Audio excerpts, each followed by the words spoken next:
There's a lot of people that are worried, what the hell is going on here? Because it just doesn't make sense. Is my vote going to count? Can you come back and manipulate it? People don't have a lot of trust in the system today. What is your level of faith in the accuracy of the machines that we currently use? Every single independent study where we have had access to voting machines, 100% of the voting machines have been hacked. Unhackable doesn't exist. Instead of saying trust but verify, you should have a zero trust approach. Never trust and always verify. Hackers can manipulate the system this dramatically? Once you gain access to the system, you can change anything as you want.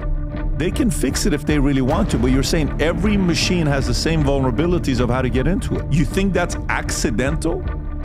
There has to be a political will to create those standards to be mandatory and enforced. This is not a technological problem. This is a regulation and legal problem. What we need is transparency. We don't have it though. Well, we do actually. How do we have that? You just said at the beginning of the podcast that, hey, never trust. Correct. Always verify. And then now you're saying we have to trust because it's bad for democracy. You just validated millions of people's concerns. I'm walking away with enough stories to tell for the next month.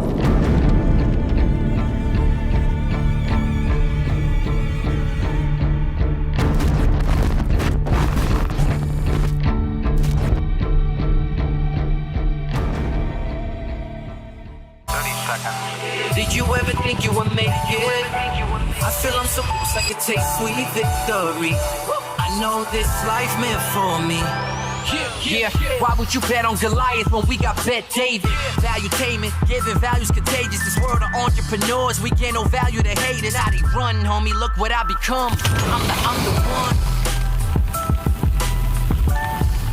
All right, so listen, since we're around 40 days away from the elections, I thought it was appropriate to bring somebody who has bought hundreds of voting machines himself and who has hacked into many voting machines himself to see if there's the ability to hack into them, to the point where March of 2020, 8 months before the elections of 2020, which was a controversial one, he was on an HBO documentary showing that many machines out there are able to be hacked into. And eventually, he was so successful that they called something the Hursti hack. Hursti is his last name. Was a successful attempt to alter the votes recorded on a Diebold optical scan voting machine. The hack is named after Harri Hursti, who is here with us, and I'll show you the results. And he decided to take it to a whole different level.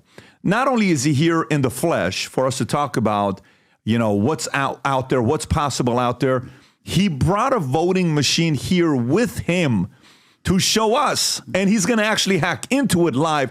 You're going to see it here with our friend who's a guest today. Harri, it's great to have you on a podcast. Thank you for having me. Yeah, so as a hacker security researcher, I want to start it off with this first, okay?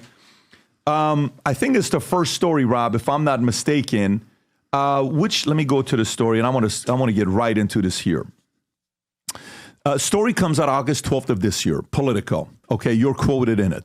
The nation's best hackers found vulnerabilities in voting machines, but no time to fix them. Okay, top hackers at Defcon. Defcon is where a lot of these hackers, you guys go to, expose vulnerabilities in U.S. voting machines, but fixes are unlikely, Rob, if you want to pull up this article, if this is it, before November 2024 election, due to the long and complex process of updates. Organizers are frustrated. There is so much basic stuff that should be happening and is not happening, said co-founder Harri Hursti. It's not a 90-day fix, and it continues. Security concerns are heightened by past foreign interference like the 2016 Russian hacks and recent threats. Hursti warned, if you don't think this kind of place is running 24/7 in China, Russia, you're kidding yourself. Adversaries have access to everything. While Defcon hackers highlight these issues annually, the slow response from manufacturers and election officials raises fears that unpatched vulnerabilities could fuel future allegations of election fraud. So after your experience with all these different machines, what is your level of faith in the accuracy of the machines that we currently use? So first of all, the quote you said about the room running 24/7 in adversary country, that actually was a quote made by one of the top spy agencies of a U.S. director in Defcon. So I'm just, if it's put to me, it's just repeating what he said. Who was the person that said? That was Rob Joyce of NSA. Okay, got it. If you want to pull up his name so we can give him credit, please keep going. So my confidence actually in U.S. elections is high. Right now, we have to improve the systems, but we already know how to get elections done right on just hand-marked paper ballots. And since I started and my colleagues started to expose the problems, more and more of the United States have transitioned to have a hand-marked paper ballots. And in the U.S., you have to understand the U.S. elections are almost uniquely complex. There are countries which have more complex elections than the U.S., but not very many. In the U.S., there is no alternative in most of the U.S. to use voting machines. You have to use them because voting machines actually are more accurate than humans. The error rate of humans, especially if you think about the stress environment on election night, is higher than margin victory in a lot of places. So you have to use voting machines to count paper ballots. Now you have paper ballot, which means that you can always verify the results. And there's a methodology called risk limiting audit, which is amazing and developed by Professor Philip Stark, one of the main authors of that. It's a very cost effective in the labor hours, and you can verify that the election have a right outcome. So we already know how to fix it. At the same time, when we look voting machines, yes, we have vulnerabilities in machines, and we will have vulnerabilities always. There will never be, unhackable doesn't exist. So instead of saying trust but verify, you should have a zero trust approach. Never trust and always verify. So we always have to verify the results. Never trust and always verify is what you say. Correct. Okay. All right. But you went back and you said your confidence in the election and everything's very high. It's going to be good because, it's a lot easier to use the machines versus you. So you're going to do, paper ballots. And I said, you're right. But the question isn't if it's left alone to do its job. The problem that people have, which is why you did the documentary you did with HBO. It's so interesting when you guys did it. You did it March 2020, which was 8 months before the elections. And there was not much done on that afterwards from HBO. It was an interest of what happened before that. So I guess my question for you would be the following. In the area of tampering, when it comes down to things like this, tampering with these machines by hackers, okay? We have a machine here. In a few minutes, you'll hack it and show everybody that, you can hack into this machine here, and you'll give the model and all that stuff that we'll talk about. If we line up 50 of your colleagues who are also hackers like yourself, and we gave $1 million prize to hack into the most recent machines that we have, all of them, out of 50 people, how many would be able to hack into the machines to manipulate the votes? I would guess everyone. You would guess everyone. Because these machines are, when we look the systems, and we had Defcon this summer, brand new system, which is used in a very limited sense. I think the number was 42 vulnerabilities found in 2.5 days. Okay. So these systems have a lot of vulnerabilities. Now the question is how you mitigate. That's why we have to expose the problems so that we can develop a mitigation strategy. Like the hack what I'm going to show here, the mitigation strategy is limiting physical access. At the same time, it's very bad idea to think that somebody would wake up in the election day morning and say, oh, today I have nothing to do, I will hack election. Obviously, you would have a years of planning or months of planning ahead of that. I also want to say one thing about this movie where the Kill Chain, the cyber war in American elections, that was the second movie. Our first HBO documentary came out in 2006. So this is already a follow-up.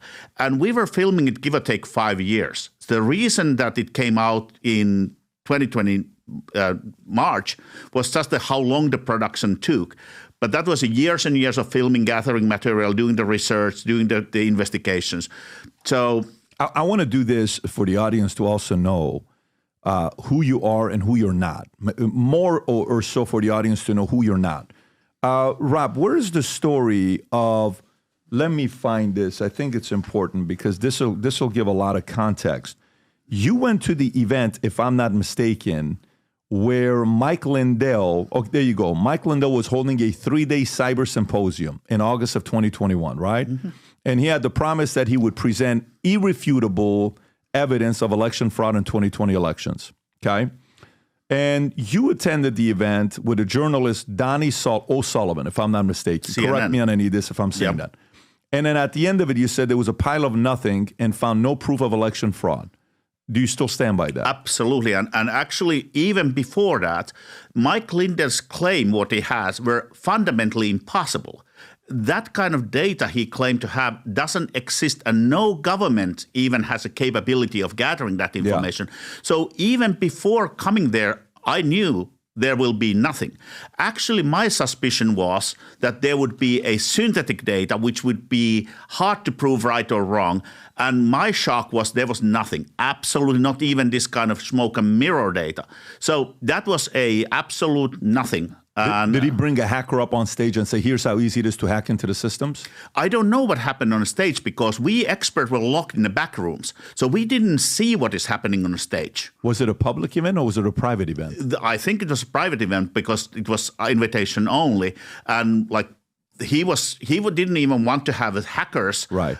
He was putting different rules who are qualified. But then he told publicly that media and elected officials can bring their own experts. So I was never invited there by Mike Lindell. I was actually brought in by CNN because they were the media who got me in.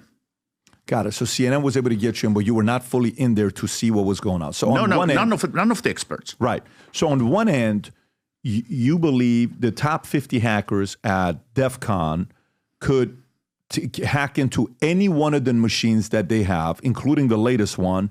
Yet at the same time, you don't believe the Mike Lindell's theories were anything that there was any credibility behind it. So both positions is what you're taking. Okay. Correct. Great. And I want to say that's one thing what was so hilariously funny about Mike Lindell's statement, because he was showing that he had claimed the data. He has the data how every single place was hacked. And one of the list was all 320 jurisdictions of New Hampshire. Well, the problem is, out of the 320 jurisdictions, 123 uses no computers whatsoever. It's a pure hand count, no computers. Yet he claimed that he has an evidence how these places were hacked by Chinese. They don't have computers. There's nothing to be hacked. Right, but the part, again, two things can be right and wrong at the same time. Correct. You're not saying the machines are impossible to hack. You're saying we can hack every one of them. But at the same time, you're saying what he's saying was not accurate. There was not a lot of proof there. Okay, so let's put those out there for the audience to know where we're at with that, right? Correct. And I have to say one thing. Every single independent study where we have had access to voting machines, 100% of the voting machines have been hacked. So, and that's going to be every computer in the world can be hacked if you have access and no mitigation. Now, when we've hacked the machines, that is for the purpose that we can improve. And if you cannot improve the system, then you have to improve everything around the system, have a mitigation strategy, how you defend the system, either by having it tamper evident or preventing the access what hackers need. But there's always a way to try to mitigate. But we really, really have to get this more secure so that the machines, there's less requirement for mitigation. You think there's certain people that almost don't want it to be fixed? I have to say that I'm very worried for initiatives now when jurisdictions in the U.S. are actually disabling and dismantling their own security for a reason that whatever is their reason. So there are these small rogue places where people are actually destroying their own security on purpose. Destroyed their own security on purpose. Yes, what I said. And that's what happens here in the States. There are states, there are counties where that's actually happening right now. And all it takes is a couple good counties to be able to flip the vote, right? So, well, it's even if those cannot flip the vote, the reason here is to deny the result or make a false allocation, disinformation, malinformation. So a lot of this is very dangerous because it is feeding to the distrust of the public. And in democracy, any distrust is damaging the participation. And democracy is all about participation. So if the distrust? Distrust is causing apathy. Apathy is something which is detrimental for functioning democracy. Harri, do you know how you started a podcast? Do you know what you said? Yes. What did you say? I say that I have a trust on the voting and elections. No. You said always verify, never trust. Yes. But hear me out, because you just said at the beginning of the podcast that, hey, never trust. Correct. Always verify. And then now you're saying we have to trust because it's bad for democracy. We have to verify. Yeah, but you said never trust. You said we should trust a little bit because democracy needs for us to trust the system. So you have to be able to trust that if the system fails, so if the voting machine fails, you will be always still being able to verify the result and the outcome. And that's why hand-marked paper ballots allows you to do that. No matter what the voting machines are doing, you can always put humans to look every ballot and make certain that the outcome is right. It's kind of it's... And by the way, we have had thousands of years of fraud on paper. That's why we are so good in mitigating against fraud on paper. So you just have to make certain that those huge piles of paper is protected physically. And at the same time, you hear Elon Musk saying the fact that he's not a fan of electronic voting machines as he wades into sensitive Indian debate. Anything can be hacked. This was just a few months ago. I'm sure you saw that. And then he's calling for eliminating electric voting machines ahead of U.S. elections, risk of hacking. This is a story, again, for India, and he's concerned about it. A lot of people are concerned about that as well, which I'm sure you can understand why. And then at the same time, while we're going through this, we saw what happened with Dominion when Dominion sued Fox and they had to pay whatever, $780 million. Yet, did you hear about Smartmatic? I know that company, yes. You know when Smartmatic, you know how much money they wanted from Fox News? Do you remember the article? So Smartmatic, they wanted, can you go a little lower so we can show what Smartmatic was asking for, Rob, if you have that number? So Smartmatic, zoom in a little bit, this is, by the way, Harry, I appreciate you doing this. Trust me, a lot of people are interested. Yeah. But there's a lot of people that are worried, what the hell is going on here? Because it just doesn't make sense. If you can pull up what Smartmatic wanted to ask from, if you type in 2.7, Rob, type in 2.7, okay, for denies wrongdoing and finding New York State, Smartmatic wants $2.7 billion from Fox and other Trump allies that it named in the lawsuit, right? Mm-hmm. So that's this. Now, Rob, if you can go to the story about Smartmatic's founder. Did you see the story about Smartmatic's president? Smartmatic president, two other execs charged with bribing Philippines elections official DOJ. The voting machine company executives allegedly paid $1 million in bribes. This is a month ago, 2 months ago. So this is the part where the American voter is sitting there saying, wait a minute, you just asked for $2.7 billion, accusing everybody of crime. You're the real criminal doing something like this. And ABC, CBS, NBC, CNN, everybody's writing about it. So that's where people are conflicted. Is my vote going to count? Can you come back and manipulate it? People don't have a lot of trust in the system today. That's very good. Yeah. Smartmatic is not used in the U.S. Because basically, only LA County is using anything to do with the Smartmatic. But the reason why I'm showing you this is because these guys, they jumped on the bandwagon of Dominion. So I'm making the comparison on the fact that all of these guys want to come out there, act like they're flawless and they're doing everything the right way, and not saying the fact that there's a possibility of somebody tampering with our technology that we have. Okay, so of everything that you've done with your investigation into these systems, if you don't mind kind of sharing the story of what happened with Leon High School, the pre-hack and the post-hack. I don't know if you know the story about the series of 4 tests conducted February, May, and December of 2005. Sancho invited black box voting to Tallahassee after an invitation to check the Diebold machines. The black box voting engaged the services of Dr. Herbert Hugh Thompson and Harri Hursti. It's a Leon County. Right. I totally get that. What I'm trying to say is the fact that a small test to see how much effect it had, right? So then the first 2 projects targeted a computer program that adds up all the voting machine results and produces the final report, right? Mm-hmm. On February 14 and again on May 2nd, Thompson successfully hacked the Diebold GEMS central tabulator and bypassed all passwords by using a Visual Basic script, right? Mm-hmm. This, however, will be detected in a vigilant environment if the supervisor of elections checks the poll tapes, voting machine results, against the central tabulator report for purpose of demonstration. An election was ran using this just to kind of test the model out. And the results of the first hack are shown as right here, okay? Mm-hmm. So this is pre-hack. Bud Baker was winning, 54.79%. And then Thomas was at 16.89%, and Nadia was at 28%. Post-hack, Bud was at 10.71%, and Thomas was at 3.3%, and Nadia was at 85.98%. That means hackers can manipulate the system this dramatically? Absolutely. I mean, once you gain access to the system, you can change anything as you want. Change might be unbelievable and trigger immediately distrust, but yes, once you are in the system, there's no limits what you can do with it. Such as, can you unpack that for us? Like when you say no limits, and by the way, can you vote in America? I'm a citizen. You're a citizen, so you can vote. Okay. Yeah. But you're Finnish, right? If I'm not I'm mistaken. A dual citizen. Right, you're dual citizen. So when you say unlimited what you can do with it, how much can you flip it? So at Defcon, we ran a test election, mock election, which was a close race between George Washington and Benedict Arnold. Okay. And when after everybody had voted, we printed the results. Tark Tangent, the founder of Defcon, won, and he wasn't even on a ballot. Okay. And the people that come to Defcon, are they all from America or all over the world? All over the world. What country represents the most to Defcon? U.S., of course. And who's number 2? I don't know. Okay. How many people show up normally? About 30,000. 30,000 show up.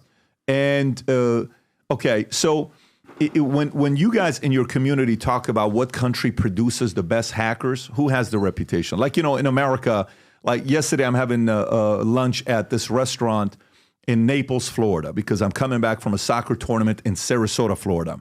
So we go to this restaurant, nice place, we're eating. Guy comes up, hey, I love the content, I love the podcast. Can I take a picture? Yes, where are you from? I'm from Dominican Republic. Who's the best player ever from Dominican Republic? Because they produce very good baseball players. Juan Soto, great. When it comes on to hackers, who produces the best hackers generally? Hackers come from all types and stages everywhere in the world. So there's no place producing best hackers. Hackers come everywhere from the world and every background. And a lot of the hackers, used to be in the US, but right now they are everywhere. And who typically are there hackers that are edgy, that they'll flirt in the gray area, maybe even they'll go to flirting with crime and doing things as long as you pay them well? They would do certain things that could break the law? I think that could be fair to say that, right? It's fair to say, and at the same time, we are right now in the first phase of statecraft. So it's increasing amount of hackers who are not in crime organizations, but are in state-sponsored crime, or whether it's a crime, financial crime in the neighboring countries, whether it's disrupting their critical infrastructure. Yeah. So there are many motivations why people go to the dark side. And the reason why I'm asking this is because there are a lot of people that would be willing to pay unlimited amounts of money to be able to control the elections in the U.S., right? Absolutely. Such as countries like China, countries like Russia, countries like Iran. A lot of places would, right? Absolutely. So do hackers every once in a while get offered a certain amount of money that's tempting to say no? I mean, there are a number of marketplaces where hackers are being recruited, and there are a number of ways to recruit. So absolutely, there's always a different actors and organizations who are trying to hire hackers for things which are crime somewhere else in the world, or crime even in the countries where they're living in. So absolutely, there is a market and there is a recruitment by bad actors and adversaries. Yeah, I think this is a very, very unique set of skill sets that can determine the leader of the free world. That's not a regular skill set. You can have a sniper. Okay, good for you for having that skill set, right? You can have the skill set of doing a lot of different things. When you're a hacker, hackers typically think very highly of themselves. And I don't blame them. And I'll say why. Because in hackers' mind, if they wanted to destroy someone's life, they generally could. Not physically, but they could do it credit-wise, financially, password, business, many different ways. Would you agree? Absolutely. Okay. So let's get to this. So for you, I read an article where you once bought a voting machine on eBay and they were freaking out, right? Is there a story of that when you bought one? I don't know what I saw the story. It says a voting machine ends up on eBay, an official launch urgent probe. This was a couple years ago. And let me read this because this is very interesting on what happens with this one here. Let me tell you one thing in between. So very notable computer scientists, and especially Ron Rivest, who is the R in RSA, coined a term called software independence. It's a principle how elections should be run, which means that no software error, malicious act in software or an honest error should be undetected and allow you to change the outcome of the election. So we already know that we have to make the computers to be never trusted so that we can always come up with the right result and we can have confidence that the outcome of the election is right, because the hackers will always be able to hack the elections and machines. The question is, you have to make certain it doesn't happen without being able to detect and remediate the problem. But what is okay, but let me go back to what I was saying here. Here's the one where Michigan officials are investigating. A hacker bought a voting machine on eBay, okay? Harri Hursti, a cybersecurity expert, bought a Dominion ImageCast X voting machine for $1,200 on eBay. Michigan officials, unaware it was missing, are now investigating. Hursti said they really had no idea, and this is one of the biggest dangers to election security. This is you saying that.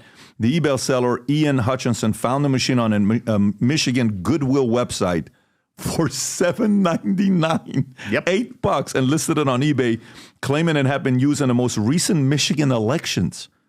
And Michigan is investigating whether the machine was stolen. Hursti, featured in documentaries like Hacking Democracy, emphasized that the biggest threat to election devices is often human incompetence. He regularly buys machines to test for vulnerabilities, explaining the reason you pop open the machine is to learn the vulnerabilities to safeguard democracy. So first of all, when I bought the machine, I didn't know whether it came from Michigan or some other state. Because how would you know? Well, there was a conflicting data in the advertising. So I actually personally contacted Michigan and a couple of other states saying, I bought it. It's right in a FedEx. It's not yet in my possession. Go figure it out what happened. So I self-reported it because I have bought over the years hundreds of voting machines. And I have made certain that none of those machines are obtained illegally. So I always had the receipt. I always make sure that I know exactly where the machine came from and what is the chain of custody of that particular machine. By the way, some of these machines have been directly coming from the counties which have stopped using them. Even when some other counties are using, they are stopping. So some of these are directly from the government, local governments. Some of these are from eBay. Some of those are actually, of all the places, from Alibaba. So out of all the machines you bought hundreds, you said, right? What's the least you paid for one? What's the most you paid for one? So the least is $0 because government, sometimes these voting machines are so bulky, especially the high-speed scanners, so they just want to get rid of them. So actually I have once needed to pay because I want to have the receipt. So they couldn't write the receipt for the machine they're giving for free. So I had to pay them to write the receipt so that I have evidence that I have legally obtained this. So the lowest number is $0. And actually that $1,200 is the highest. Oh, really? Yeah. Okay. Because I really wanted to have it. And as I said, I immediately reported it. Yeah. I had a conversation with the law enforcement authorities until it was clear that everything is fine. Harri, some kids are interested in baseball cards. Some kids are interested in video games. Some want to grow up and become singers, actors, celebrities, movie stars. Why the interest with voting machines? Actually, I had none. So why did you buy a few hundred of them? So let me tell the story why I got into this. So I had sold again my businesses. I had retired again, second time, and I was backpacking around the world. And I stopped in California, and a couple of my friends wanted to have a conversation and talk about the problems in voting machines. And I told them that what they tell me doesn't make any sense at all. It cannot be that bad, and they must have been misinformed or they have misunderstood, and they were asking, would I be interested? I say, absolutely not. Off to Tahiti. I'm gone. Then they tried to convince me for best part of a year. And I said, no. Until then, they relayed my information to Britain. And then I started getting calls from UK. And I went to UK a couple of times.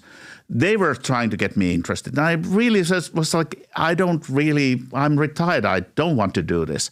Eventually, Ian Sancho was the person from Leon County. He was the guy who convinced me, because after I was there with Hugh Thompson and I looked into the possible ways, then he was the one who told me that he thinks he has a fiduciary duty to investigate. And either if I investigate or find someone for him to investigate what is truth in the vulnerabilities, because he was responsible for Bush versus Gore recount on 2000. So who's that?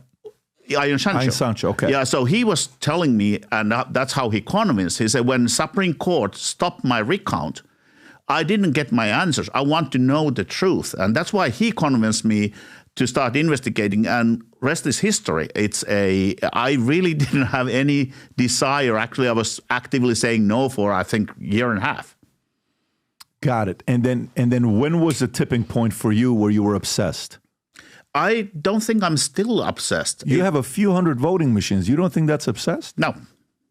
No. Where do you put these voting machines in? They are in the multiple storages around the U.S. Some are in Washington, D.C., some are in Nevada near Las Vegas. I mean, the reason is that we also do demonstrations. So I'm with the Election Integrity Foundation, which is nonprofit. It's a nonprofit which is grassroots. All the money comes from donations from common, normal people. And it's all funded up. One thing what we do is we go very often to Capitol Hill to show the legislators what are the vulnerabilities and try to raise the awareness, what is true and what is not. So how we make this more secure. So that's why there's not a single place where the voting machines live. They live in the multiple locations. Got it. Okay. So while you're going through these voting machines that you own and you're personally hacking, do you, in your mind, do you measure it in a way of, let me see how long it'll take me to hack into this one. This one took me 38 seconds. Let me see how long it took me to hack in this one. Wow, this one took me 2.5 hours. Is that how you measure? Okay, how do you measure it? I don't.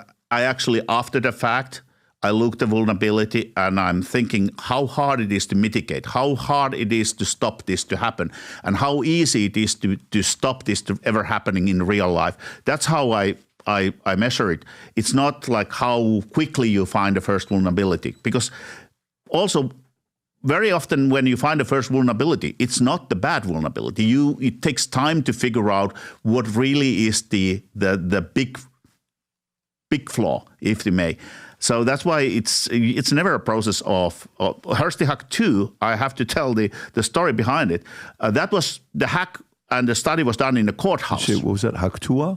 The Hursti Hack number 2. Oh, okay. Got it. So that was done in a courtroom, and there was a courtroom which was sealed off. I was looking at the voting machines, and I had been promised access, I think it was 3 days, but it didn't say 3 consecutive days. So I already found a lot of stuff in the first 2 days, and then I decided I need to take a break. So I left, that was done in Utah, so I flew from there to Oregon, had beers, and all of a sudden I was like, wait a minute. It was slower. And I did the crazy stuff like sniffing, like listening, smelling the voting machine, all of that. And all of a sudden I realized it was slower and it smelled. So it heated up. And that's when I came to discover, which then later became the Hursti Hack 2. It was literally it was not any of the first ones. It was the last one, which was the really bad vulnerability. So do you think the Al Gore President Bush election was accurately counted at the time? So first of all, we have been investigating so many of allegations, and not a single time we have been seeing outcome determining flaw or miscalculation or anything. So I cannot make a determination one way or another about Bush versus Gore because I was not investigating that. A lot of good people were investigating that, and they make their determinations. What does Ian think? Ian Sancho? Ian Sancho was doing the recount, but I was not involved in Bush versus Gore election. He was doing the recount. Got it. And where is he at? Does he think that it was Gore who won? I don't have ever asked that, and I really don't want to go into a place saying, speculating. I've looked the evidence and data, and every single time, that's why I'm also saying for 2016 and 2020, every single time there's a credible allegation and there's access. There's me and a lot of other experts who are dying to go there and figure it out what happened. And when I was doing, so New Hampshire didn't have a law allowing forensic audit. So I helped in that. We did a forensic audit in Rockham. So it's a Windham County, Rockham District 7. That was summer 2021. And it was misreported in the news. So let me tell what it was. There was a down in a ballot race. 8 candidates vote for 4. The 4 Republicans won, and the one of the Democrats was so close that she asked for recount. In New Hampshire, when recount is requested, it's always granted, and they do it amazingly. It's a public event. Everybody can see the recount. Everybody can, from audience, can ask if there's something they can stop. They do it the best. It's one of the best things in the whole U.S. So when they did the recount, and in New Hampshire, when you do recount, everybody gets more votes because voters are not following the instructions. So there's always assumption everybody gets more votes. So in the recount, the 4 Republicans got about 300 votes more. 3 of the Democrats got about 30-40 votes more. And the woman who asked for recount lost 99 votes. So first of all, having 300 votes more is the biggest numerical difference there has been. Losing votes is basically impossible in the sense of 99 votes. So it was obvious something is wrong. New Hampshire did the right thing. They wanted to find out what it is. So the special law was passed where saying there will be an audit. It will not change the outcome, but let's try to figure out what went wrong. When I was appointed by a Democratic Secretary of State and jointly with the Republican Attorney General as one of the 3 investigators, my first saying was, we might never know, but we have to take a look and try to figure it out. So eventually, out of this whole thing, we found out what happened, and it was a paper folding machine. So the paper had a crease so that when a human is bending it, it always bends in a safe zone. Also, the secretaries did the right thing. They had tested if folding it through a vote target would cause a phantom vote, and they determined no, it won't do it. So what happened was the election office was behind in sending the mail-in ballots. Somebody had remembered, in DMV, there's a paper folding machine. So they brought the paper folding machine. They didn't adjust it, so it folded the paper in the wrong spot. It also was slightly broken so that it didn't fold the paper completely horizontally. It was slightly diagonal. So as a consequence, it folded it through the Democratic candidate's vote target. Now, the Secretary of State has tested foldings, but they didn't realize one part, which is whether you fold it up or down makes a difference. So they didn't have a documentation, but the assumption is right now they only folded it the way which doesn't affect and the other way does. Mm-hmm. So this way, and because the folding machine was broken, it folded through the target without damaging the timing marks, because otherwise the voting machine would have been rejecting it. So eventually we figured out this is the reason. It's a 14% of the ballots which were used folded by the folding machine caused this phantom vote. And when the phantom vote was somebody voted straight party line Republican, and the folding created a phantom vote, it created overvote, so it tossed the votes for the Republicans. If, again, you didn't vote for her and you didn't have already 4 votes, it created a phantom vote. So the same folding created both anomalies. And then there was an additional part, which was that one of the voting machines, which was not used normally, hadn't been cleaned probably forever. And in the printing process, there is a dust which is used for making the ink dry so they don't stick. There was a buildup of that dust inside the voting machine. But that didn't create the problem. It just amplified the problem. So anyway, we eventually found out what happened. And for the good measure, we also audited by the law the governor's race and the senator race. And we also recounted all of that. So we found out that actually only that one target, which was that Democratic candidate's target, that was the only one where there was a significant anomaly. So even in that case, it didn't change the outcome. No matter what happened, all those 4 same Republicans were going to get elected. But we investigated and found out now why the machine was miscounting those votes. And it was not malicious. It was just a conspiracy of coincidences. So many things needed to go wrong to create that anomaly. Got it. Okay. So let's go back to the machines. Was there any one of the machines that you bought that was the toughest one to break into? They are all, unfortunately, simple. And it's a question of just finding what is the vulnerability. We, in a voting village, we have been inviting every year the voting system vendors to bring the newest voting machines, because always the claim is, oh, you didn't have the newest one. So we have been inviting them to come with the newest machines, and let's put them to. So voting village is not a formal test. You want to just show it to us to see how this works? This one, we can do it in a moment. Let me answer this question. So we have been inviting the newest machines, and they haven't brought in. At the same time, a lot of the newest machines, when you look at the certificates documents, have the same features as the previous generations, or previous generation of software and hardware. So while we have the older machine, we already know that the same vulnerability, if it's a certain vulnerability, is in the newest machines. Doesn't that make you question why they don't listen to you guys to improve if you guys have easily hacked into all of them? Why wouldn't they, while they're designing it, bring it to hackers and say, here, try to break into it? Why don't they do that? So some of the companies claim that they do it in private, and the number one principle is independent research, which means that it's done by researchers who are not paid by the vendor themselves, who are independently doing the study. We have had independent research. Basically, the Everest study for Secretary of State Ohio was one where she commissioned university, and I was part of the university's team to hack.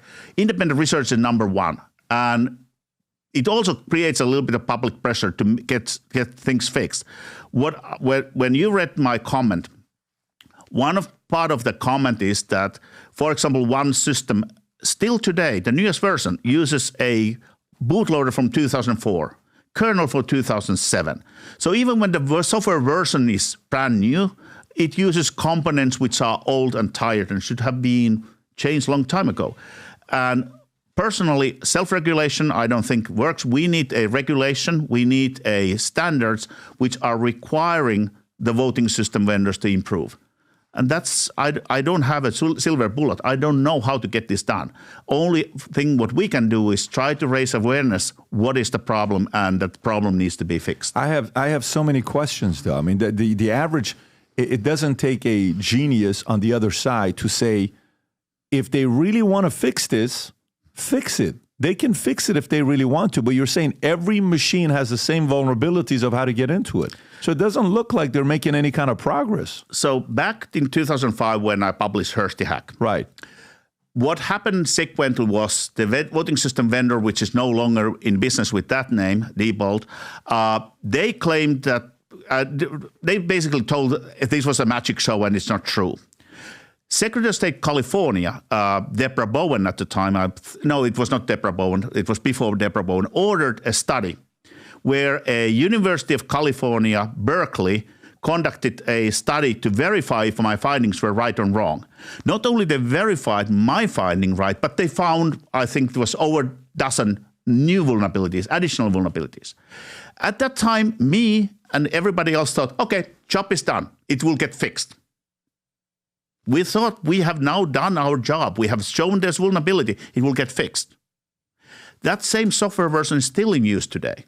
The same thing what I showed vulnerable, it's, thank God it's getting phased out, but it's still, it never actually was. Doesn't it make you realize they don't want to fix it? Well, I don't know. Why don't you, as a very smart guy, much smarter than me, you're a technical guy, you have to sit there, part of you realize, they just don't want to fix it. If they did want to fix, think about it this way. How much has the phone advanced from this to Nokia 5960, 5690 from 20 years ago? A lot. Absolutely. There's a smartphone now, right? I mean, if you go to how much safer is, when you're going in and the camera and TSA, what they're doing versus 30 years ago, a lot safer. There's so many things that we've made so much progress. Yet the one that chooses our policies, how much we pay in taxes, our protection, the president, they're moving slow in it? You think that's accidental? Well, I mean, there's another aspect on this. What's when that? 2000 happened, and it was very embarrassing. America did what America does, which is to throw $3 billion into the problem. So that created a Help America Vote Act, HAVA Act of 2002. So it created a lot of money to buy and modernize U.S. election infrastructure. Now, that money was handed out without establishing security standards. That means that the counties went to buy whatever is available, and there was no security standards attached. And again, they bought technology which was old 2002. So it created the problem we are dealing with right now. Now, there has been no subsequent pool of money of that size enabling another leapfrog to the next step. And also, there is still today no mandatory security standards. The certification of voting machines is called Volunteer Voting System Guidelines. The number one word is volunteer. So today, we have a VVSG 1.0, 1.1, 2.0, 3.0, but basically all voting machines are still certified against the 2005 1.0 because there is no mandatory requirement to use the newest guidelines or newest standard. So what we really need is the standards to be set out. We have NIST, National Institute of Standards and Technology. They are amazing writing standards. So U.S. government has the people who can write the standard, but there has to be a political will to create those standards to be mandatory and enforced. And today, even today's best standards are not, in my opinion, good enough. But the whole thing starts from regulation and laws. So this is not a technological problem. This is a regulation and legal problem. This is not a technological problem. This is a regulation and a legal problem. Well, let me ask you this question. So this is the part where there may be another disconnect. Have you ever voted in America? Of course. Okay, so that means you have a political leaning, right? So we all do, okay?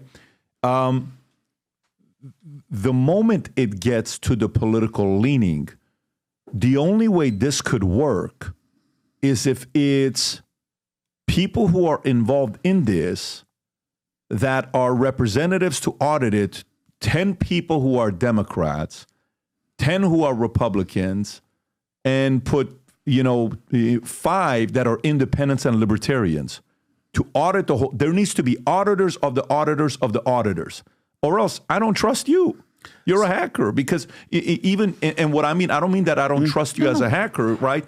You vote a certain way you do. You may, Ian Sanchi, he's not a Bush guy. He's a Gore guy. So he's a Democrat, right? Now, he may not be happy about the fact that some Trumps in 2020 said there was election, interference and election fraud. He may say, no, 2020 was a clean election, right? And 2000 in Bush's side, maybe Bush people will say, no, it was clean. Bush won Florida. We understand it was so close, right? That's the area where people on both sides don't trust. But if there's one area that I'm convinced when somebody doesn't want to address fixing something too quickly, is because it's working for them. You made amazingly good point without knowing. And let me tell you, we are filming this in Florida. So in Florida, Ian Sancho was in an office which is a non-partisan office. Okay. And in Florida, some of the counties had a partisan office as an election supervisor, and some of the counties had that as a non-partisan office. Right. Recently, Florida changed that all election supervisors are partisan offices. Does it make sense to you? This is a recent change. So actually, Ian Sancho... What do you mean? Recently, Florida just changed everything for it to be partisan offices. So election supervisors. Election supervisor for Republicans, election supervisor for Democrats. So previously, it was non-partisan office. So there was no... So the counties could choose whether it's a partisan office or non-partisan. Well, what does a non-partisan office mean? It means that you don't have a primary of Republican and Democrat running, and it's not... I don't trust that. Well, the point here is that even then... If you have an independent office, if the office is independent from partisan, so it's a non-partisan office. Right. It's, in my opinion, better than having that as a partisan office. No, I don't trust that. Here's what I trust. Let me tell you what I trust. You know who's winning right now with you and I going back and forth? Guess who's winning right now?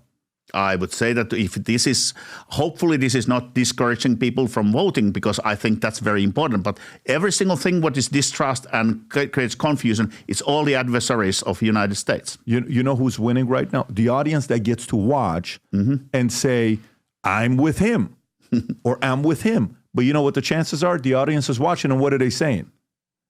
A part are going to agree with you, disagree with me. A part are going to agree with me, disagree with you. And that's how it needs to be. To me, it doesn't need to be partisan or nonpartisan. To me, it needs to be 5 representatives that are Democrats, 5 representatives that are Republicans in a state, and put 3 in the middle. That's how it needs to be, to hold each other accountable.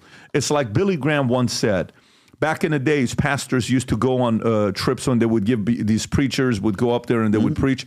Well, women love pastors from stage that are great speakers. When pastors would go by themselves, a lot of ladies would come back to the hotel room and they would get caught. Then some pastors said, well, let's share rooms with one other person. Well, when you share rooms with one other person, one pastor could convince the other pastor to do something stupid. Billy Graham realized one thing. Whenever he would travel to go give speeches, guess what he would do? He would share rooms with 3 people. Because when it comes down to 3, one person's going to say, no, we're not doing that. No, we're not doing that. I am not comfortable just putting one Democrat in a room and one Republican in the room and let's trust they're going to do the right thing. Absolutely not. 5, 3 for each state, depending on what the size of the state's influence is. To do some bigger need to be more, some less. There needs to be the fight and everyone needs to watch. It can't be like, no, you can't see what I'm doing. No, you can't see this. No, there needs to be that protection from both sides if somebody's playing games. That's why we don't trust in America right now, the elections. And by the way, for full and maybe I'm wrong with this one, and the audience is going to say, no, Pat, you're not right. You're wrong about this. You didn't help me trust voting even more. You're not helping me trust it more. You just validated millions of people's concerns. Well, actually, what I'm saying here is what we need is transparency. We don't have it, though. Well, we do, actually. How do we have that? So I spent over 6 months in Georgia in 2020 election, starting from all of the special elections, primaries, and after the presidential election, the special election of the Senate seats. There is amazing amount of transparency if you are willing to do it, if you are willing to be an observer, if you are willing to go and watch, and you can see how it's done, and you can see if there's something going wrong. What I really hated in Georgia was, for example, claims after the election saying, this one happened after everybody was thrown out. I actually took pictures also about the other observers, and I can show you the picture saying, the observers were still in the room. Nobody was leaving. This claim that there's no transparency is partly misinformation. So again, I strongly encourage people to be watching over this and participate in the process, either as a poll worker, but also as an observer, independent observer, or your political party's observer. And what we really need is more transparency. Because, again, never trust, always verify. And it's not only that you verify, but you also watch how the process is done. Never trust, always verify. Trust me. Most people are where you are and what you said at the beginning. And then you said later on, because you know how powerful that is, a democracy we have to trust. No one trusts right now. It's the lowest trust in the history of America in the U.S. government and the mainstream media because we don't trust these machines. Okay, if you don't mind, would you mind taking a moment here and sharing with us how, and maybe tell us a little bit about the machine, and then from there, if you can show us how you hack into this thing, would be great. Absolutely. So this machine is WinVote, and the reason I'm using this particular machine, it's no longer in use in the United States. So this way, no claim can be made that what we are doing here is helping somebody to realize how voting machines can be hacked. Let's wait for it. So what year is this? Does this have like a model to it or no? Is this like a 1986 CRX? Like, is there names to it or no? This is a WinVote machine. And for the reasons that we don't want to put a logo, this voting system technology company name is just a fake name, because I have been using this particular machine in filming a number of training videos, some of those for the government, just to show vulnerabilities like USB vulnerability, which we are going to be using. This machine actually had many vulnerabilities, and at the time when this was still in use, this was called the worst voting machine used in the United States. The worst? The worst voting machine used in the United States. And where was this used, Harry? That was used in Maryland. It was in Virginia. I don't have the complete list what all places it was used, but it was fairly widely used. When this is used, this box here is closed and locked, and that's why we are not going to be needing this to be open or closed. It's just open because we have a power button. So what we are going to be exploiting here is a USB vulnerability. The USB vulnerability is amazingly good to identify because it's easy to mitigate. You just stopped access to the USB port. I have plugged here a extension cable just that we can see that the actual USB port is behind there and it's accessible by the voter. I'm using here a commercially available USB computer called Bash Bunny. It can be many other devices. This is just an example. This particular device is $120. You can buy it from online. And I have pre-programmed it. And if this would be a real attack, the attack will take 6-7 seconds. I have slowed it down and make it visible so that the audience can see what is happening. So when I'm plugging it in, this is the Schrodinger's USB stick, is always wrong way. So the computer starts. And once it's started, it's doing its magic. The moment you see that the screen is changing, that is when the hack would have been already done and I would be unplugging it. But I'm just showing this number of things. So now it would have been done. It's showing you the program manager. It's showing you now the command prompt. And this is where all the votes live. So I'm just showing that the directory where all the votes would be. At this point of time, this stick has already complete control over the system. So at this time, anything can be done, anything can be changed. And as the last thing, I'm just showing a fake results, just to show that can be done. It's just to show that how the system is controlled. So this is a good example of a hack. And as I said, only reason why anything is seen on the screen and why it's this slow is because I artificially slowed it down and made it visible so that the audience can see that there's a control over the voting machine. This particular machine has many other vulnerabilities, way worse than this one. So that's why it's very good that this machine is no longer in use in the US. And this is also showing how demonstrating the vulnerabilities work, because that causes changes. And, for example, removal of this machine from being used in the US. So now, what is it doing right now, Harri? Nothing. It's already, the whole hack was done. But if this would have been an election, I could have gone to the database and, for example, changed the votes. That's one possibility. How much of it could you have changed? Anything.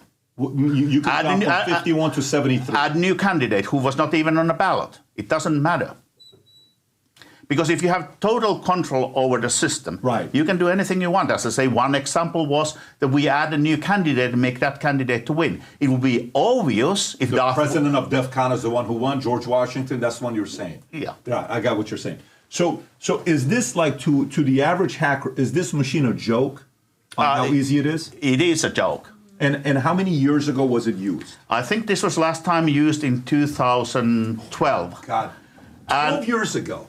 And also, just an example, that when this was brought first time to Defcon, we had a professor from Denmark. And in less than half an hour, he hacked into this machine wirelessly. He didn't even touch the machine. He took complete control over this machine wirelessly, because this voting machine happens to have a wireless Wi-Fi access. So, okay, so is it fair for one to speculate and question that any of the electronic voting machines we've used previously, possibility that could have been hacked, possibility that the winners were flipped because somebody got into it? So again, the fundamental problem with this voting machine is it doesn't have a paper ballot. So if somebody hacked this kind of machine and would have manipulated it, there is no evidence. That's why we need paper ballots, and especially we need hand-marked paper ballots. Because if the results are called into question, now you can go and hand count those ballots and verify that the outcome of the election is right. But in these older type of machines called DREs, diary of recording election machines, this is if somebody gets into and changes the outcome, the game is over. So that means anything previously used 2012, if somebody did get into it, One may be sitting here saying 99% of all the people that have won pre-2012, maybe somebody had their hands on it. Well, I don't believe in... So first of all, I would say that if you think about elections as the attacker's point of view, U.S. elections use many type of machines. And I think the number in 2016 was 52 different types of voting machines were used.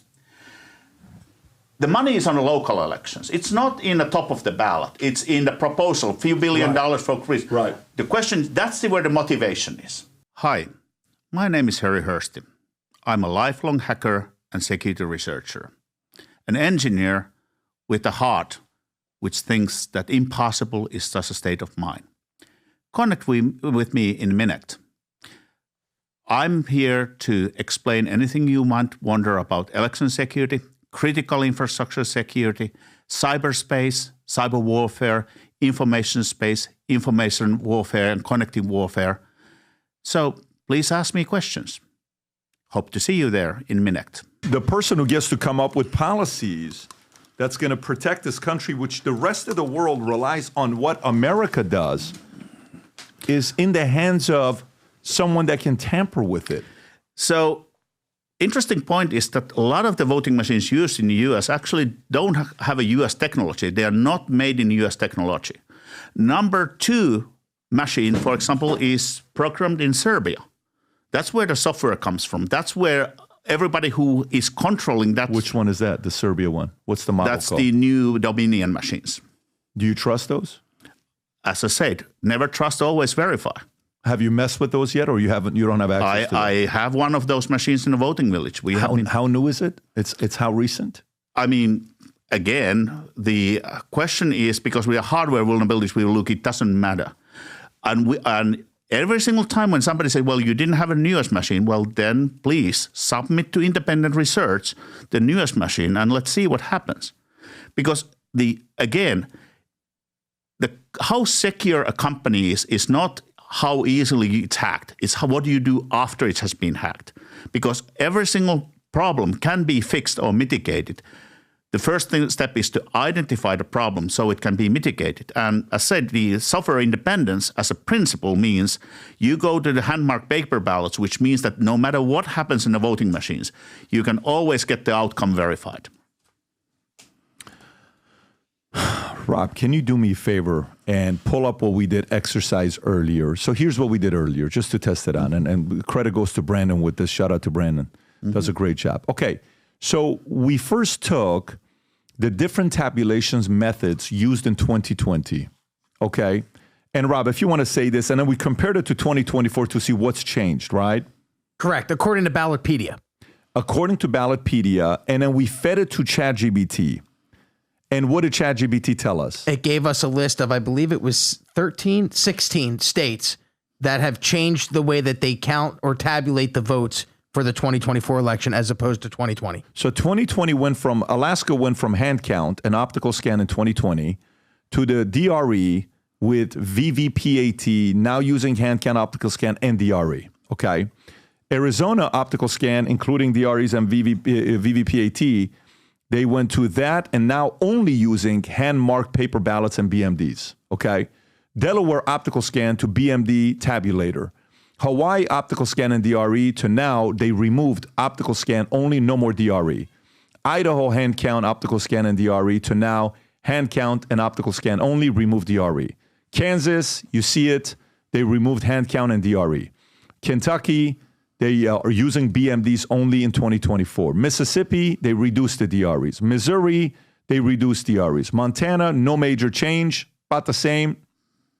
Nevada, no major change, but emphasis on mail ballots. New Hampshire, no major change. And in New Jersey, they went from optical scan to BMD tabulator, optical scan, DRE, accessible interference, expanded use system use, and there's a couple more, 3 more left at the bottom. Ohio went from optical scan DRE to BMD tabulator, optical scan DRE. And in Oklahoma, they added direct recording assistive interference. West Virginia, hand count, optical scan DRE, and now BMD tabulator and optical scan.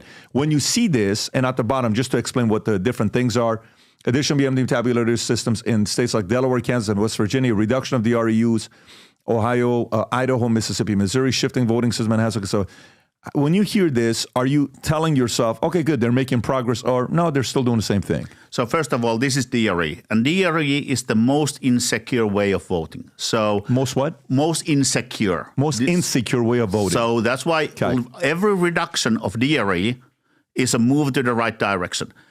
My joke was that 2020 election was secured by COVID because when in-person voting went down, it means that less DREs were used because DRE is the most insecure way. So you're saying 2020 election was the most accurate one, according to your assessment? So I'm not agreeing with what Chris was saying when he was running a CISA, that this was most secure election. I say it's most recent, it's most secure recent elections, because we don't know how secure elections were 50s and 60s and 70s. There's no way of making that measurement. But since HAVA, that 2020 was most secure election because all of the problems had been flagged, not all of the problems, but the problems have been flagged. And that's why more eyeballs were looking into the election. More scrutinizing was put in place. And that is always good. As I said, transparency is very important. And people wanting to scrutinize the election is the good thing. So when I look, this whole thing is, I like the fact that DRE is going away because that's a move the right direction. I'm disagreeing that using a ballot marking device is good move, because ballot marking devices is putting another computer between voter and voter's vote. There's a recent study by University of Michigan where voters were presented a voting machine. They were told that they are testing a new method of voting, and that was ballot marking device. And the voters were encouraged and advised to study the ballot. What the voters didn't know is that the machine will cheat every single time. Every ballot printed by the machine was wrong. Really? And at the same time, only a tiny fraction of the voters actually caught it, because we humans are very bad in verifying our choices. This was a study where people were told to verify the ballot. So again, I'm against ballot marking devices. I'm advocate for hand-marked paper ballots. And I'm advocating at the same time to use, where if a jurisdiction is large, use a ballot optical scans to do the scanning, because when it works, it's accurate. But you cannot trust it. You always have to use risk limiting audit or complete recount if you want to verify that the machine got right, because the human error rate is too high. And again, you have to think about the way elections are carried out. Rob, check your phone. Go ahead. The average age of poll workers, the joke is average age of poll workers goes up one every year. So there's always a shortage of poll workers. The whole idea which some activists are promoting, well, let's make smaller precincts and let's bring another set of people to do a hand count after the election night. It doesn't work because you don't have the manpower. You don't have the people who are willing to do it. And if you use same people who have been up 14 hours before you start counting, you have even increased you have the pressure, you have the tiredness, all of that. So hand-marked paper ballots, optical scan, and then mandatory risk-limiting audit. Every race, every ballot, every race, every time, you are doing a mandatory check that the outcome of the election is right. And let me underline one thing. Risk-limiting audit risk-limiting audit starts from an assumption that the result is wrong. It's misrepresented to say it verifies the result. No, it starts from the assumption the result is wrong. And then risk limiting audit is proving that the outcome is correct. So it starts by thinking it's wrong, and then it's proving it's right, or it proves that you have to go and recount everything because it doesn't match. What kind of machines are used in Wisconsin? Do you know? I don't on top of my head. And remember one thing. There are two kinds of states. There are states where the whole state uses the same machine. Most states don't have that. So you have multiple different kind of machines used across the state. Like Georgia is special in the sense that the whole Georgia is voting with the same machines. Most U.S. every county is different. So next county over might have a completely different machine than your county. Oh my God, do you think that's a good idea? There is a strong belief in U.S. that elections are state rights. So every state has a right to do the elections whatever way they want. I believe that. So that is, then you have two different kinds. My question isn't that. My question is that they use different ways to calculate in a same state by different counties. I understand if it's state, but is it better to use one way of counting votes in an entire state? Well, if you think about different size of jurisdictions, you like in New Hampshire. Yeah. New Hampshire has 120 plus voting jurisdictions who don't need voting machines because they are so small. So it would be not good to force them to use voting machines just because the large jurisdictions need to have a voting machine. So what I'm saying is that we need a federally set basic standards, what all voting machines have to meet. And after that, it doesn't matter if the next county over in the same state uses different machine. But we need to have a unified set of rules.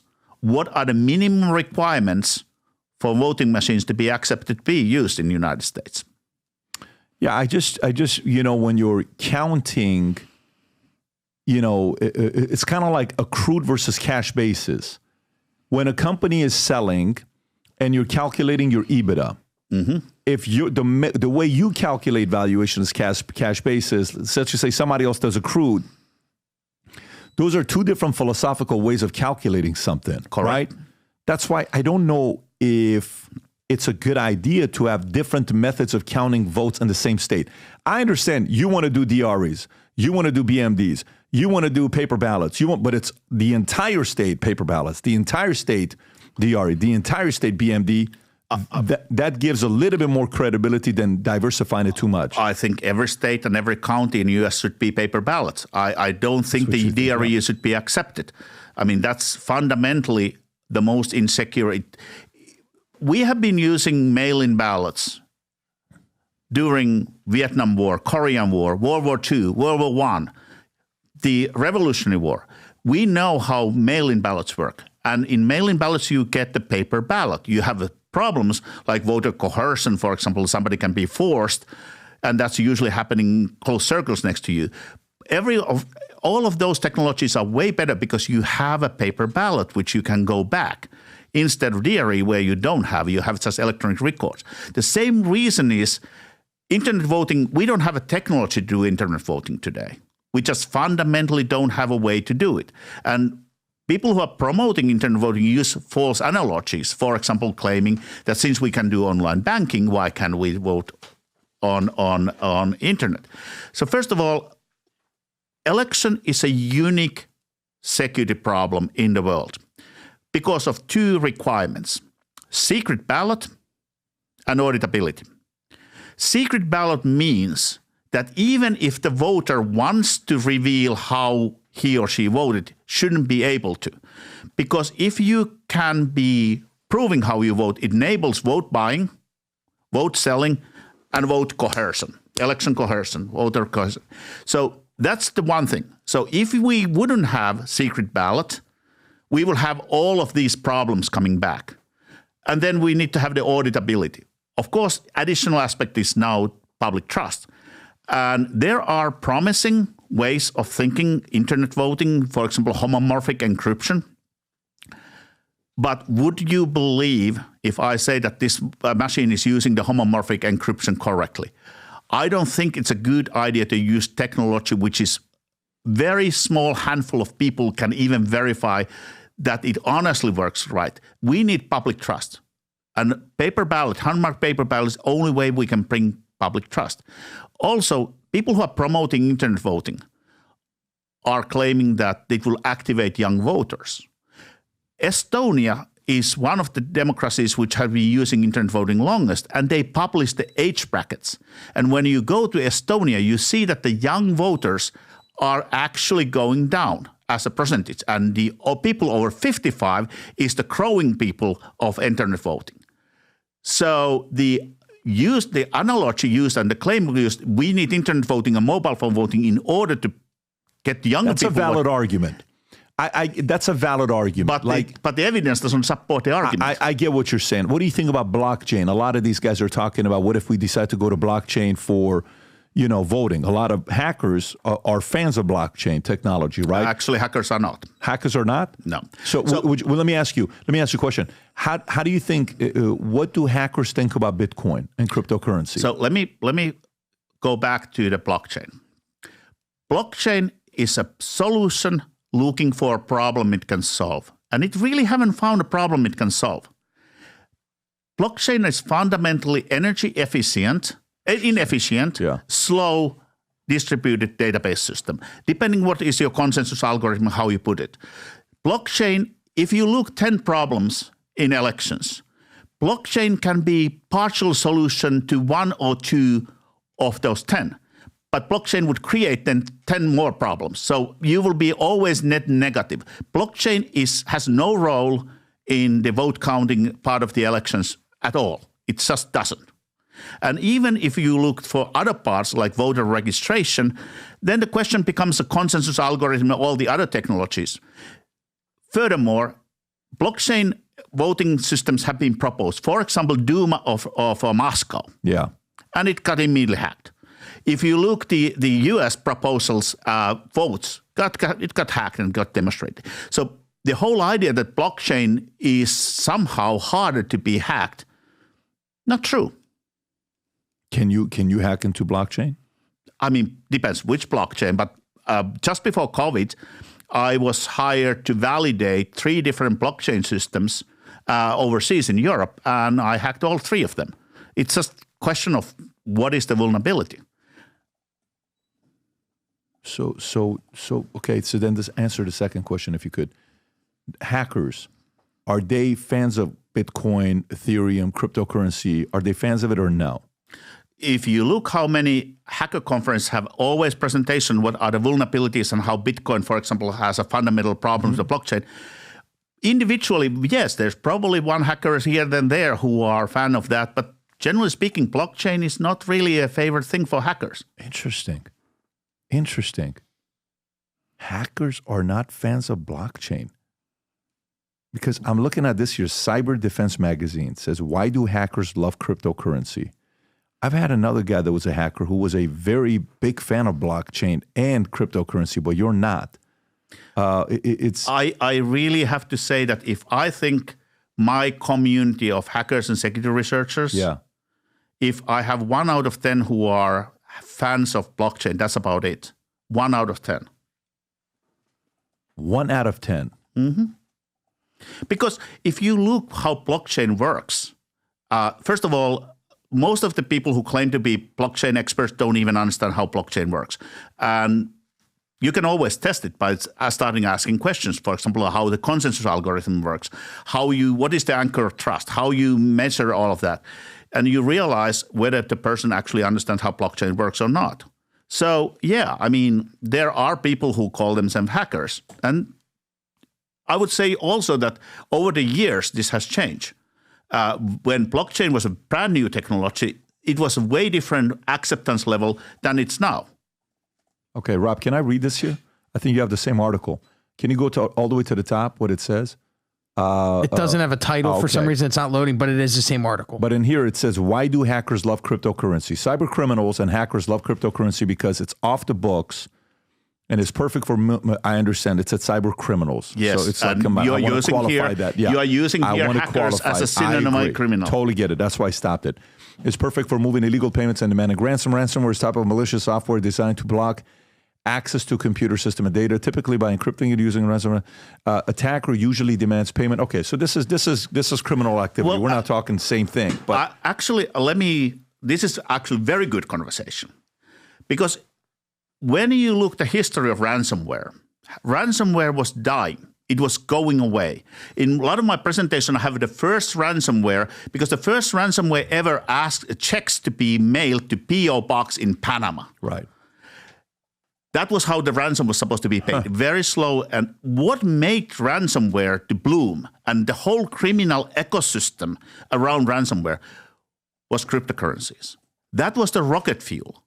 So absolutely, if you are using hacker as a synonym to the criminals, yes, then they love it. But when I'm using hacker, I'm using hacker as the original term. People who are curious, who are tinkerers, who are researchers, and they are not criminals. What do you think about Elon Musk? I don't have personal opinion. I have only met the guy once. Was it at a conference or? That was when he was not that famous yet. Really? Mm-hmm. How long ago was that? Over 10 years ago. You met him? Yeah, that was a conference in California. That was right at the time when he was starting with the Tesla Roadster. You think he's a net positive to society with what he's doing and what he's questioning? I'm not taking that position one way or another. Okay. Are most hackers similar to you about Elon Musk? There was a amazing study, a PhD study in psychology by a guy who was working for Pentagon a long time. And he made an assumption when he started a PhD study. He had a hypothesis. There's this thing called chameleon hacker. So there's a special breed, an archetype of chameleon hacker. Chameleon hacker? Yes. Okay. So he was defining that as a hacker who have a credibility with the enterprises and government and criminals at the same time. So he was searching for a archetype of chameleon hacker. What he came up with... Is this Mark Myfred? No. The Rhino 9? Or no, you're not? No. Okay.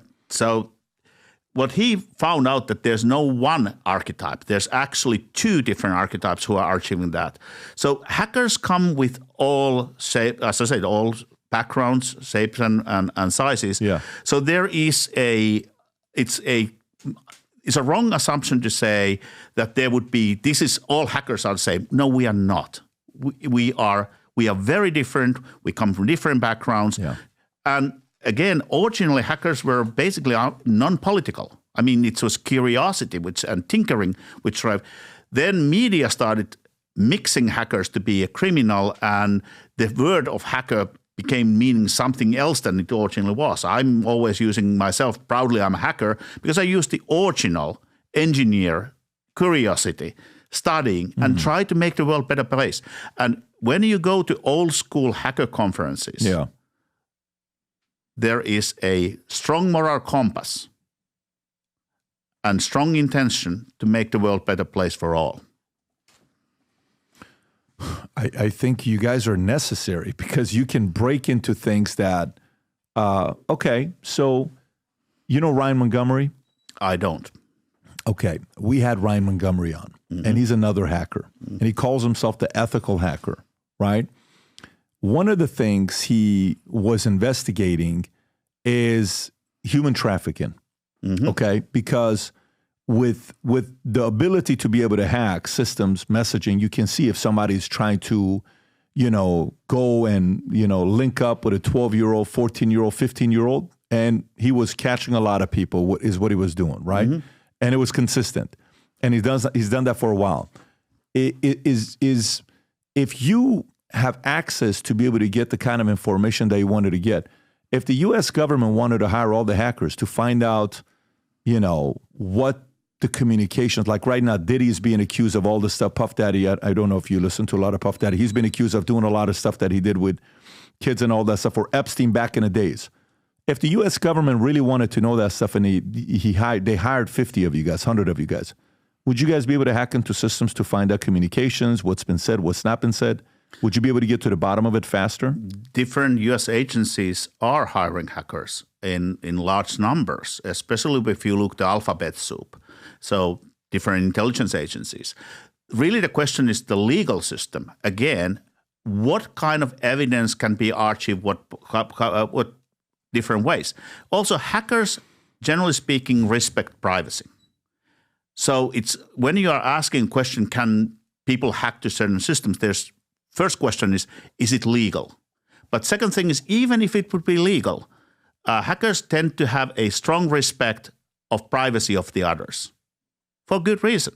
And that's really the difference between when you think hackers as a criminals and when you think hackers as the way I define hackers. Yeah, but I mean, that's kind of like when, mainstream media, say from the left, there's somebody that's investigating a story, and if they don't like the story because it goes against them, they'll say, that's a conspiracy theorist. That's what he's doing. And they want to kind of put them in a box to make fun of them and have them lose credibility. It seems like that's the same thing they do with you guys with hackers, and they put you in that, now it sounds like you guys are offended by that as well when it happens to you. Well, it's a necessary evil, but as I said, it's very important to know the difference. So now, again, going back to when you said ethical hacker, that's another thing which is important to understand. I'm very often asked, you're white hat. I say, not necessarily so. I'm ethical. But white hat hackers are very often trained and certified so that they are smarter than the other people. Well, criminals don't get to brag about their achievements. They try to stay out of jail. And in order to be good in what I do, I have to have the criminal mind. So I'm always saying I'm a black hat who doesn't practice crime. But I have to know the way of thinking so that I can find the vulnerabilities, which might be sometimes stupid. But again, there's no style points in crime. So you have to understand how you look into the places which are stupid but work. What do you think about Bill Gates? What about him? Any opinion on him, like the work he's done, the things he works on? Do you have an opinion on him? I mean, one of the pioneers. Unlike Steve Jobs, who was a marketing guy, Bill Gates was a true engineer and put a lot of work into building early software and trailblaze how we work, whether we are agreeing or disagreeing about open source and different kernel models and different ways of making things work. Those are part of the corporate world. But nobody can deny his contributions to early computers and how we get to where we are today. Got it. Mark Zuckerberg, what do you think about him? Again, that's more an application, not trailblazing. Social media is so when we talk about cyber war, we have to understand that every domain where we fight wars, air, space, land, sea, undersea, they are natural domains. There's a laws of physics. There is a rules of the road by the laws of physics. The man-made domains we fight wars is cyber and information. For a long time, those two things have been put in the same basket because information was not understood to be separate. What Mark Zuckerberg and the founder of Twitter, all of them, they created a new space, information space. Information space has been existing since the dawn of the time, but they make a new mechanism to reach the information space. So when I look Mark Zuckerberg and everybody who created the social media, they created a new space which can be used for good and bad. But right now, when we look the crime and everything bad happening, cybercrime and cyberspace is different than information space, and cognitive warfare, information, influence operations, all of that. That's completely different space because that is what happens between your ears and behind your eyes. And one thing what we don't have is a human firewall. So what Mark Zuckerberg and all of them, when they created this whole new industry and whole new space, information space, what we are right now lacking is the defense mechanisms because these have to be built into humans. Yeah. Last question for you. When it comes down to hacking nuclear plants, is that something that worries you at all? Of course. Is it easy to do? Russia has a hacker conference which is strongly promoted and basically working for Russian government. It's called Positive Hack Days. It was about 23rd to 26th of May this year. And they had a number of capture the flag competitions and which were targeted in different areas of critical infrastructure. One of those were nuclear. And one of the award monies which have been reported was to pay for a hack to shut down the cooling system of a nuclear power plant, which was framed as stopping energy production. Well, it will stop the energy production, but it will cause some other problems too. So everything in the critical infrastructure has a long lifespan, and it's hard to upgrade. It's hard to secure because they're old and they have a long lifespan. Isolation, air gapping is the only way to keep those systems safe. The only way. And of course, we have the weakest link, which is humans. If you look Stuxnet, you have an air-gapped system, and then people were carrying around USB sticks, and off you go. So, of course, I'm worried. I would be stupid if I wouldn't be worried about nuclear power plant security. Because I don't want to upset you. You seem like it's upsetting. I'm just asking an open-ended question. No, I'm not upset. I'm just saying that this is one of the many things where when we look critical infrastructure, whether it's nuclear, power grid, water treatment, we have to pay more attention. I mean, are you kidding me? Like, I'm looking at the website right now, which you're telling me, right? The conference. Yeah. This is hey, contest. Oh, but it says this hacker party is ground zero for Russia's cyber spies. Kremlin's intelligent officers, Russian traders, and Moscow's answer to the global dragon tattoos, they all gather at this cybersecurity conference. That is wild. So that is wild. Now you understand why I got excited about critical infrastructure, because critical infrastructure is everything we need for keeping the society going. And if there's a conference where they are targeting indiscriminately civilian life, indiscriminately finding ways to disrupt civilian life, that's worrisome. Yeah, it says, let me see here. So there's also some of the things that they don't like here. Held this year, technology complex and event central called Digital October, about a mile away from Kremlin. In 2014, attendees list included 2 of the GRU officers charged with breaching the Democratic National Committee, as well as 2 other key figures in Russia. Pavel Yavlovsky-Yershov was one of the attendees. A GRU officer by the name was charged with Robert. Now, this is getting into very interesting things. Either Russian intelligence officers went there to recruit or they went there to learn. My guess it's a combination of both. So this answers your question. Are people hiring hackers to? Well, no.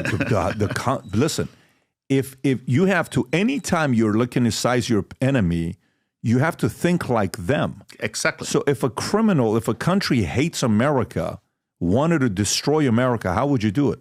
I'm hiring every single hacker in the world. I'm hiring 500 of you, paying each of you $1 million a year. You know what that budget is? $500 million a year. That's nothing. Absolutely. That's nothing. They're printing billions right now. I would hire you. I'd put you in a nice place. I'd bring you in. I would feed you good food if you're an evil leader that wants to put down the greatest country in the world, which is U.S., which is where you live, which is where I live, right? That would be the way to go. That's why I'm wondering, how often does your resume get shopped by people from Russia saying, "Hey, Harri, come on, kapazhivaitsi." I come from Finland. We have the longest border with Russia. But the other thing is, you made a very good point. A lot of people in the US say, "Oh, I can think like an enemy." Critical thinking is not human. We humans build societies because we have inherent trust. And a lot of the things which are spin out of hacker culture, like social engineering, are exploiting that trust. So a lot of people say, I can think like an enemy. No, you are thinking like you wish your enemy would be thinking. But the enemy doesn't agree. It's actually a fiction writer, Robert Ludlum, who coined that phrase. That is hilarious. So, okay. So what's the plan? Are you planning on keeping this, selling this, auctioning this off? By the way, for the folks that are listening to this, at this point, you know Harri is on Manect. You can ask him questions. I am sure you have a ton of questions. Go on Manect, download the app, ask them the questions. There's a list of questions that people have about this. I'm sure it's coming your way. I really enjoyed this. I'm not going to lie to you. I coming into it, I'm like, I don't know what's going to happen. I'm walking away with enough stories to tell for the next month, where it starts off with, "You will not believe who I spoke to the other day. This guy named Harri, let me tell you what he did." But anyways, it's great to have you here. Where would you like the audience to go look for you outside of Manect? So I'm in LinkedIn, I'm in X. You want to put your nonprofit? Nonprofit, which we have Election Integrity Foundation, AF.vote. Please check, because we run the Voting Village, and we are educational. So Defcon Voting Village is not about proving that voting machines can be hacked. Every voting machine can be hacked. We are educational. We want to dismiss the misinformation, disinformation, make sure that people have the right facts. And Voting Village single-handedly have hundredfolded the people who have a first-hand understanding what is true about voting machines, how the voting machines actually work. So our mission is educational, purely educational. We want to educate the stakeholders, the government officials, the policymakers, the people who are working for policymakers, and the general public about the truth. And truth here is that's why for years we have now been fighting against misinformation, disinformation, make sure that people have the facts in their hand. Just keep your politics out of it. Try to stay as fair as possible. I know you give me the vibes of which way you lean politically. Just keep it out of it. Be fair. We always, in Voting Village, we are non-partisan or bipartisan. We never want to do fight anything each partisan. other. I have a feeling, I'm trying to see like 80% of hackers, based on what you're telling me, are liberals on the left who are fans of probably New York Times, CNN, and MSNBC. That's the vibe you're giving me, which I would prefer it be 50-50, but I don't think you guys sound like, because, you were not a fan of Musk, so I'm just trying to see where you would be with it. But anyways, either way, very educational.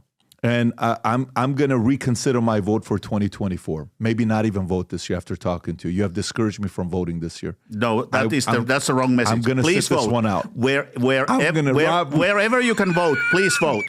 Don't let anything to discourage me. Whoever you vote doesn't matter. This man is discouraging you to not vote. Never trust, always verify. Obviously, we're having a good time with you. I'm teasing you a little bit, but Harri, thanks for coming out, being a great sport. Truly. Thank you. I appreciate you. Thank you so much. Yes, this was great. Hi, my name is Harri Hursti. I'm a lifelong hacker and security researcher, an engineer with a heart which thinks that impossible is just a state of mind. Connect with me in a minute. I'm here to explain anything you might wonder about election security, critical infrastructure security, cyberspace, cyber warfare, information space, information warfare, and connected warfare. So please ask me questions. Hope to see you there in a minute.